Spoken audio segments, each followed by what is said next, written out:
Right, okay, what we're going to do this side, as you can probably see, is we did it the other side, I didn't show, but what I'll do with the cladding is bring it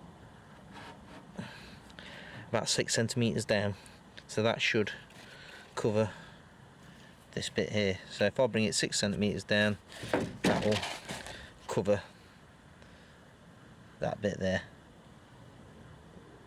So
on the first video I got quite a few questions on a couple of forums about what I'm doing, and a few questions about the materials as well, as per usual, you know. This is being done to a budget, quite a tight budget. It's not huge, hence I've not cut corners, but I've gone for the minimum requirements sometimes rather than going all out. Okay, so I had one comment which says I should have used 6x2s for all of the floor, all of the flooring and the joists in the floor. One, it's overkill. Two, yeah, I probably could have went for 4x2s, but to be quite honest, 3x2s are going to be solid enough to do everything that I want to do. They are supported by concrete blocks every metre. It is supported a hell of a lot. So taking that into consideration, I felt I was happy with 3x2s. Okay. Somebody basically said that I should have used 20mm ply for the floor. If you want to, but I'm quite happy with my 9mm OSB, because to be quite honest, when this is all internal and all done and the two rooms are created, I'll probably be going over with some sort of reclaimed flooring anyway. One of the rooms is going to be a 4.8 metre by 2.4 metre studio for some photography, so I really want to make that quite nice. So yeah, I'll probably be getting some nice reclaimed floorboards or something like that, decking the whole lot out, so it'll be even more solidified with all of that anyway. So yeah, I'm not worried. And 20mm ply, no way. In the first video I did say breeze blocks.